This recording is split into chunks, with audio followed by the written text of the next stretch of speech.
Hello and welcome back to the channel. बच्चों कैसे हो आप सब? आई होप आप सब अच्छे होंगे। आज हम पढ़ेंगे part 2 government budget and the economy. हमने इसका 70% पोर्शन पार्ट 1 में खत्म कर लिया। आज हमारा काम है उसके चीजों को आगे बढ़ाना। मतलब आज का जो बेसिक टॉपिक है वो है बजट डेफिसिट। किस प्रकार से डेफिसिट होता है, कैसे नुकसान होता है, रेवेन्यू एक्सपेंडिचर को क्यों बढ़ाना होता है, क्यों बढ़ गया, इसको सबको पढ़ना है। Let's get started.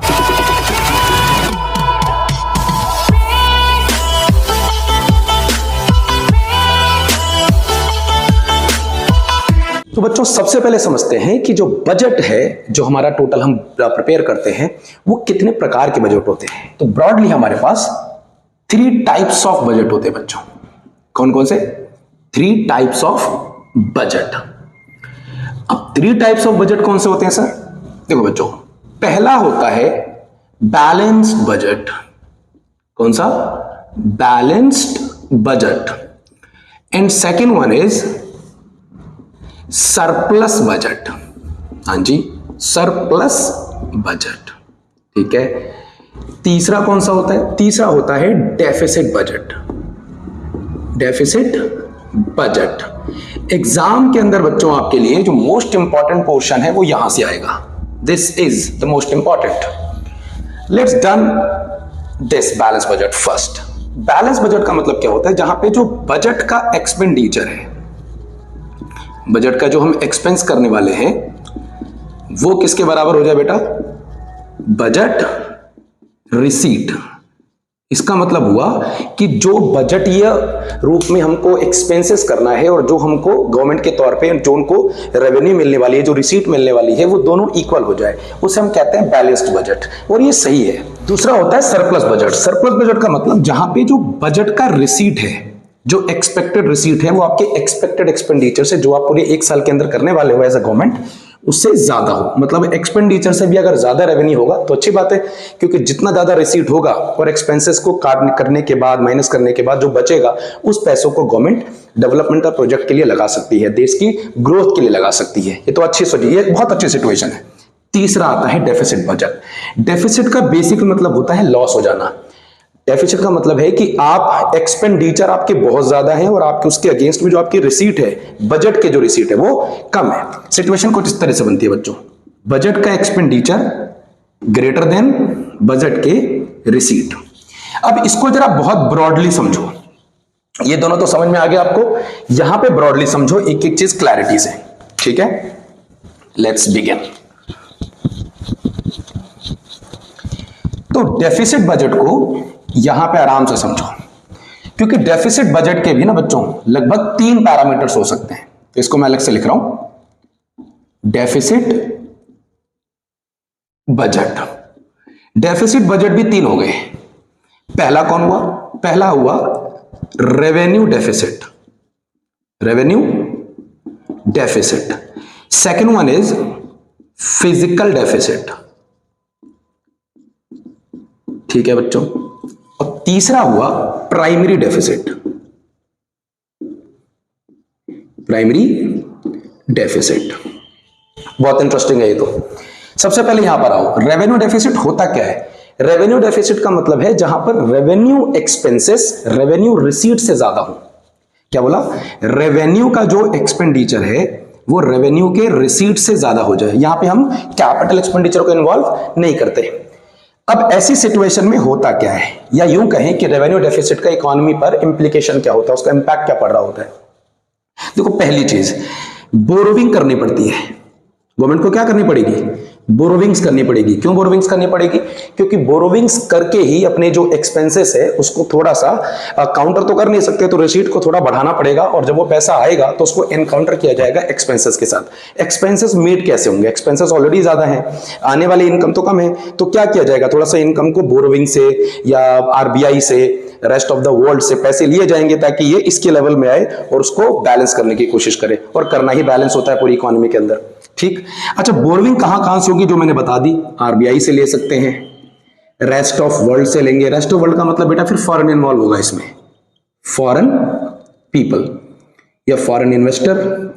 अब ये जो पूरा फॉरेन पीपल है, आराम से इसको फिर से लिख देते हैं, आई होप दिख जाए। फॉरेन पीपल जो है वो, अब देखो आपको पता है विदेशों से जब आप कोई पैसा आएगा तो आपके डोमेस्टिक इकोनॉमी में उनकी इंटरफेरेंस बढ़ेगी, और इंटरफेरेंस बढ़ेगी तो वही होगा जो हमारे साथ हुआ है, पहले भी हुआ है। जब भी किसी डोमेस्टिक इकोनॉमी में इंटरनेशनल लोग इन्वॉल्व होते हैं तो वहां पर नहीं भी चाहते हुए एक हिडन तरीके का प्रॉब्लम क्रिएट होता है, जिसको कहते हैं कहीं ना कहीं वो गुलाम हो जाते हैं। फिर ईस्ट इंडिया कंपनी ने हमारे साथ क्या किया, बस इतना ही समझो कि यहां पर फॉरेन पीपल के साथ, सॉरी फॉर इंटरवेंशन गाइज, थोड़ा सा प्रॉब्लम हो रहा है पर ठीक है, आप समझो। ये हो गया। दूसरा जो होता है बेटा, वो सबसे जो बड़ी मार पड़ती है ना इसकी, वो होती है सोशल वेलफेयर प्रोग्राम पर। सबसे ज्यादा इस पर पड़ती है। सोशल वेलफेयर के लिए सरकार को खर्च करना पड़ेगा। अब social programme, welfare programme government चलाती है। कैसे चलाती है सर? सब्सिडीज दी जाती है। तो स्पेशली अगर मैं सब्सिडीज की बात करूं तो सब्सिडी काफी हद तक गवर्नमेंट को कट करना पड़ता है, क्योंकि सब्सिडी एक प्रकार का रेवेन्यू एक्सपेंस हुआ, उसको नीचे करना पड़ेगा। बात समझ में आ गई? उसको नीचे करना पड़ेगा, और वो जो एक्सपेंस है वो नीचे होंगे तो सोशल वेलफेयर पूरी तरह से तो नहीं, लेकिन काफी हद तक उसको हार्म हो जाएगा। तो सोशल वेलफेयर खत्म हुआ तो जो हमने ऑब्जेक्टिव पढ़ा था रीएलोकेशन ऑफ रिसोर्सेस, उसको भी बजट में प्रॉब्लम फेस करनी पड़ेगी। और तीसरा जो करना पड़ता है बेटा वो है डिसइन्वेस्टमेंट। क्या करना पड़ता है? डिसइन्वेस्टमेंट। डिसइन्वेस्टमेंट आपको पहले ही बता रखा है। डिसइन्वेस्टमेंट का मतलब होता है कि सरकार के जो इन्वेस्टमेंट होते हैं पब्लिक सेक्टर अंडरटेकिंग में, पब्लिक सेक्टर एंटरप्राइजेस में, उनको प्राइवेट को बेचना पड़ता है या उनको किसी दूसरे को ओनरशिप देनी पड़ती है, और उन दूसरों में फिर फॉरेन भी इन्वॉल्व होती है। फिर फॉरेन आएगी, गवर्नमेंट आएगी या फॉरेन पीपल आएंगे, तो आपके डोमेस्टिक इकोनॉमी में फिर वो मेरा ध्यान से आपको देखेंगे, आपकी चीजों को तय करेंगे, आपकी पॉलिसीज को तय करेंगे, आप खुद उस पर ज्यादा कुछ बोल नहीं पाओगे। जिस लाइक पाकिस्तान और चाइना को देखो, पाकिस्तान दबा के कर्ज लेता है चाइना से, चाइना उनकी डोमेस्टिक इकोनॉमी के अंदर, अभी पाकिस्तान ने हाल फिलहाल इंटरनेशनल मॉनेटरी फंड से लोन लिया, तो करते क्या है, वो तय करते हैं कि पाकिस्तान की गवर्नमेंट का क्या टैक्स होगा, जनता पर क्या टैक्स होगा, जनता को कितनी इलेक्ट्रिसिटी बिल पे करनी पड़ेगी। तो ये सारी जो चीजें हैं ये फिर वो लोग तय कर रहे हैं, देश इनका तय कोई और करे। ये तो पूरी की पूरी ऑटोनॉमी पे खतरा आ जाता है देश की। तो अगर इन चीजों से बचना है तो हमें कम से कम रेवेन्यू डेफिसिट को मैनेज करके चलना ही पड़ेगा। ये बात समझ में आ गई? ठीक है। एक और चीज बच्चों, रेवेन्यू डेफिसिट की वजह से ही फिजिकल डेफिसिट। अच्छा भैया कैसे? रेवेन्यू डेफिसिट में जो बोरोविंग ली जाती है, यही बोरोविंग एक प्रकार से, क्योंकि बोरोविंग एक प्रकार का एक्सपेंस हुआ पर वो कैपिटल नेचर का हुआ, ठीक है। अब कैपिटल एक्सपेंसेस हुआ तो फिर फिजिकल डेफिसिट में यहां पर एक इन्वॉल्वमेंट हो जाती है। ये वाला आई होप ये पूरा समझ में आपको आ गया। फिजिकल डेफिसिट का मतलब होता है जहां पर टोटल एक्सपेंसेस टोटल रिसीट से ज्यादा हो जाए। टोटल एक्सपेंसेस का मतलब बेटा यहां पर हम लोग रेवेन्यू एक्सपेंस भी लेंगे और हम कैपिटल एक्सपेंस भी लेंगे, ठीक है। ऐसे यहां भी हम लोग रेवेन्यू रिसीट भी लेंगे और हम कैपिटल रिसीट भी लेंगे। सो ब्रॉडली अगर मैं कहूं कि टोटल बजट का जो एक्सपेंडिचर है वो टोटल बजट की रिसीट से जब ज्यादा हो जाता है, उस सिचुएशन को इकोनॉमी के अंदर हम फिजिकल डेफिसिट से कंसीडर करते हैं। अच्छा, फिजिकल डेफिसिट है क्या चीज? बेटा देखो, फिजिकल डेफिसिट के बारे में सबसे पहली जो चीज दिमाग में हिट करनी चाहिए वो ये कि जब हमारी गवर्नमेंट बोरोविंग लेती है, क्या लेती है? बोरोविंग। अभी आपने पढ़ा, और जब वो बोरोविंग लेगी, उधार लेगी, इसका मतलब है कि फिजिकल डेफिसिट बढ़ रहा है। या यूं भी कह सकते हैं कि फिजिकल डेफिसिट हो इसलिए रहा है क्योंकि बोरोविंग ज्यादा से ज्यादा ली जा रही है, चाहे वो आरबीआई से ली जाए, चाहे वो दूसरे देशों से ली जाए, या डोमेस्टिक इकोनॉमी में जनरल पब्लिक से ले ली जाए, कहीं से भी ली जाए। इस पूरी फिजिकल डेफिसिट का सबसे जो बड़ा इंप्लीकेशन है वो दो होता है। सबसे बड़ा इंप्लीकेशन, फिर मैं आराम से बात करता हूं। पहला होता है बेटा जीडीपी हो जाती है लो, जीडीपी ग्रोथ एकदम थल्ले नीचे बैठ जाती है जाकर। और दूसरा जो सबसे बड़ा प्रॉब्लम है, हम आज भी फेस कर रहे हैं, अनएम्प्लॉयमेंट जो है वो बढ़ जाती है बेटा, और जीडीपी जो है वो नीचे हो जाती है। अब फिजिकल डेफिसिट में एक चीज और जाननी है कि फिजिकल डेफिसिट से कम 3 ऐसी चीजें होती हैं, 4 से 5 हो सकती है बेटा, लेकिन सिलेबस के लिए आप 3 करो। कम से कम ये जो 3 चीजें हैं वो बहुत बुरी तरह से इकोनॉमी के ऊपर हिट करती है, ठीक है। समझना कैसे? फिजिकल डेफिसिट में अगर हम ये कह दें, आपको ये समझा दें कि फिजिकल डेफिसिट अगर हम कहें तो ये एक प्रकार का वो चीज है जहां पर हम ये पता करते हैं कि गवर्नमेंट जो है वो अपनी हैसियत से ज्यादा खर्चा कर रही है। हैसियत मतलब जितना आने वाला है उससे ज्यादा तो ये खर्च कर दे रही है, और इसीलिए फिजिकल डेफिसिट को हम लोग सरकार का पॉलिसी फेलियर भी मानते हैं, या यूं भी कह सकते हैं कि गवर्नमेंट की जो क्रेडिबिलिटी है, गवर्नमेंट का जो रेपुटेशन है, वो काफी हद तक खराब हो जाता है डोमेस्टिक इकोनॉमी के अंदर भी, अपने देश तो अंदर होगा, इंटरनेशनल मनी सप्लाई में, इंटरनेशनल लेवल पे जो गवर्नमेंट की क्रेडिबिलिटी है, जो उसका ट्रस्ट फैक्टर है, वो खत्म हो जाता है। पाकिस्तान में कौन जाके बताइए इन्वेस्टमेंट करता है? पता है? कोई नहीं करता। पता है ना, वहां पर जो कर भी रखा है वो ऑलरेडी विड्रॉ करना शुरू कर देता है, क्योंकि वहां की गवर्नमेंट स्टेबल नहीं है। स्टेबल का मतलब उनको पॉलिसी सही तरीके से फॉर्मुलेट करनी आ नहीं रही और दबा के अपनी एक्सपेंडिचर को बढ़ाते चले जा रहे हैं, किसी पे लालच बस करते चले जा रहे हैं। पता नहीं है इकोनॉमी का, इकोनॉमिक्स का ये नहीं पता। और पाकिस्तान का ही देख लो, पाकिस्तान देख लो, अभी हाल ही में आपने श्रीलंका का हाल देखा। इन लोगों को मैनेज करना नहीं आया। फिजिकल डेफिसिट के बारे में एक बात कही जाती है कि फैक्ट्स नहीं है बेटा, एक ये एस्टिमेशन है कि टोटल जीडीपी का 3% तक तो फिर भी मैनेजेबल होता है। तो 3% तक तो आप बोरविंग्स को ले सकते हो, लेकिन उसके बाद अगर जा रहा है तो सोचने की जरूरत है। ठीक। दूसरी बात, फिजिकल डेफिसिट का जो सबसे पहला जो प्रभाव पड़ता है वो, जैसे मैंने बताया आपको, ये जीडीपी ग्रोथ पर पड़ता है। तो जीडीपी ग्रोथ नीचे। दूसरा होता है बेटा नेशनल डेट। क्या होता है? National debt.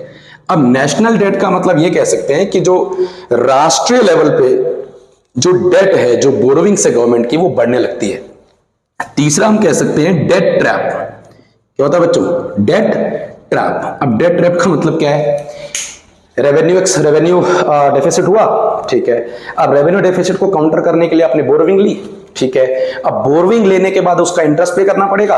अब जो इंटरेस्ट पे कर रहे हो ये फिर क्या करेगा? आपके रेवेन्यू डेफिसिट को बढ़ाएगा।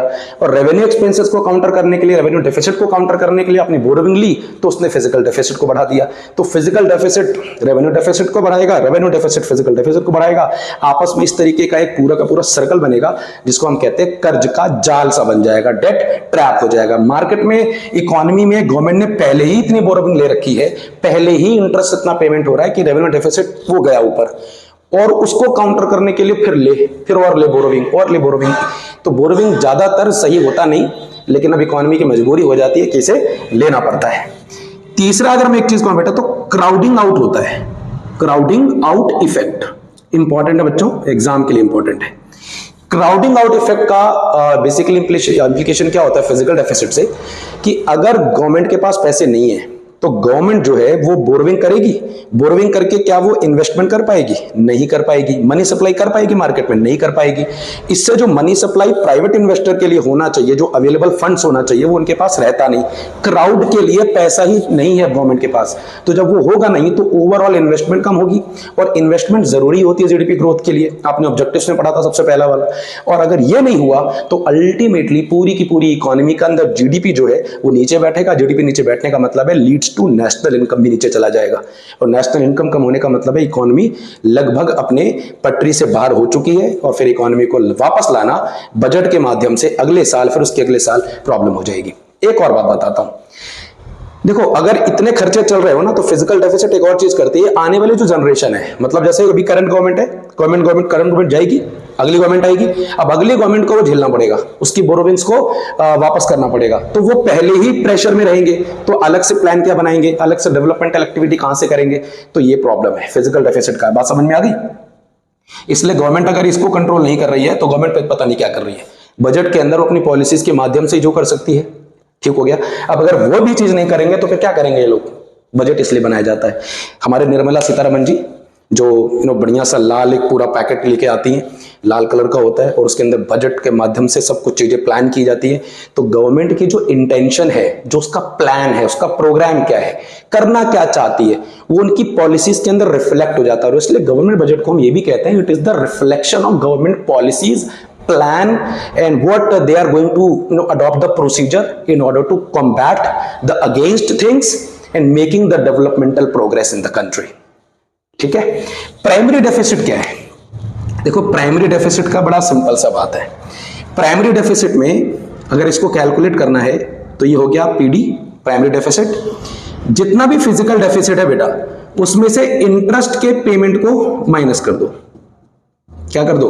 इंटरेस्ट के पेमेंट को माइनस कर दो। जैसे फिजिकल डेफिसिट आपने कैसे कैलकुलेट किया? आपने कैसे किया? आपने किया टोटल एक्सपेंडिचर में से टोटल रिसीट को माइनस। हाँ, पर एक बात यहां भी ध्यान रख लेना कि जो बोरोविंग्स होती हैं, जो क्या होती हैं? बोरोविंग्स, उन्हें नहीं लेना। क्यों नहीं लेना? क्योंकि टोटल वो कोई बोरोविंग कोई रिसीट थोड़ी है, उसको तो वापस ही करना है अपने को, तो उसको हम लोग एक्सपेंडिचर में या रिसीट में जरूर कंसिडर कर सकते हैं, पर डेफिसिट के कंसिडरेशन में नहीं कर सकते। ठीक हो गया, ये निकल गया। ऐसे जब जितना भी फिजिकल डेफिसिट आया हो उसमें से इंटरेस्ट कितनी पेमेंट करनी है। एग्जांपल लेता हूं, फिजिकल डेफिसिट जो है वो 500 करोड़ का है एक इकोनॉमी का, और इंटरेस्ट उसको पेमेंट करना है 200 करोड़। कितना हुआ ये? 300 करोड़। तो जो ये प्राइमरी डेफिसिट है ये कितना निकलेगा? 300 करोड़। तो या यूं भी कह सकते हैं कि प्राइमरी डेफिसिट का सीधा मतलब होता है कि फिजिकल डेफिसिट में से आप इंटरेस्ट की पेमेंट हटा के, अदर देन इंटरेस्ट की पेमेंट हटा के जितना भी पैसा आप लगा रहे हो, जितना भी पैसा आप लगाने की वजह से आपका जो डेफिसिट हो रहा है, that is known as primary deficit. एक क्वेश्चन बड़ा इंटरेस्टिंग आता है, जीरो प्राइमरी डेफिसिट। इंटरेस्टिंग है, मैंने आपको पहले ही कहा कि अगर मान लीजिए कि आपके जो टोटल बोरोविंग्स है, सपोज करो 1000 करोड़ है, उस 1000 करोड़ पे आपको इंटरेस्ट पे करना है 100 करोड़। ठीक, आपने उस 100 करोड़ को पे करने के लिए, सिर्फ उसी को पे करने के लिए आपने बोरोविंग कर ली, आपने उधार ले लिया। अब 100 करोड़ का इंटरेस्ट और 100 करोड़ की आपने ले ली बोरोविंग। इस केस में बोरोविंग का मतलब क्या, अभी पढ़ाया था, बोरोविंग मतलब क्या? फिजिकल डेफिसिट, और इंटरेस्ट पेमेंट भी कितनी है? 100। ये कितना हुआ? 0। यही है वो zero primary deficit. Zero primary deficit से अगर क्वेश्चन आया तो ये बात याद रखना और आंसर देना, आराम से देना कि भाई प्राइमरी डेफिसिट में अगर 0 आ रहा है इसका मतलब कि बोरोविंग की ही इसलिए गई है ताकि इंटरेस्ट की पेमेंट की जा सके। और ये सिचुएशन एक और चीज बता रही है कि अगर इकोनॉमी के अंदर जो करंट ईयर का एक्सपेंडिचर है, कौन सा बच्चों? करंट ईयर का जो एक्सपेंडिचर है, ये करंट ईयर रिसीट से ऑलमोस्ट यूं कह सकते हैं कि उससे ज्यादा है, उसके इक्वल। और अगर इसके कॉन्टेक्स्ट में हम आ जाएं तो ये इसलिए क्योंकि यहां प्रीवियस की बातें नहीं होती, और जब ये निकालना होता है प्राइमरी वाला तो फिजिकल डेफिसिट, तो ये तो इस ईयर का होगा, किस ईयर का? करंट ईयर का। और जो इंटरेस्ट पे किया जा रहा है वो किसका होगा? प्रीवियस ईयर का। सो ये हो गया आपका पूरा टाइप्स ऑफ बजट, जहां पे हमने बैलेंस, सरप्लस और डेफिसिट बजट की बात की। फिर डेफिसिट बजट में 3 आ गए, revenue deficit, physical deficit and finally primary deficit. ठीक है, एक क्वेश्चन मैं आपको बता देता हूं। फिजिकल डेफिसिट में अगर क्वेश्चन आए कि अगर रेवेन्यू नेचर नहीं है, रेवेन्यू डेफिसिट नहीं है, तो क्या तब भी फिजिकल डेफिसिट हो सकता है? बिल्कुल हो सकता है, क्योंकि फिजिकल डेफिसिट में रेवेन्यू भी इन्वॉल्व होती है और at the same time capital expenses भी इन्वॉल्व होते हैं। तो अगर कैपिटल एक्सपेंसेस ज्यादा हो रहे हैं, रेवेन्यू डेफिसिट नहीं भी है, तब भी आपको कैपिटल फिजिकल डेफिसिट का फेस करना पड़ेगा। इकोनॉमी के लिए ये बिल्कुल अच्छी बात नहीं है। यहां पर आपका ये टॉपिक हो जाता है फिनिश। आप जिन बच्चों ने पार्ट 1 नहीं देखी उसे देख के आना, बहुत इंटरेस्टिंग चैप्टर है, मुझे बड़ा मजा आया पढ़ाते हुए। आई होप आपको भी समझ में आया होगा। अगर आपको वीडियो अच्छी लगी हो तो वीडियो को लाइक करके सभी दोस्तों के बीच में शेयर कर देना, और अगर नए हो चैनल पे तो सब्सक्राइब कर देना। ठीक है, मैं मिलता हूं आपसे नेक्स्ट वीडियो में। Thank you.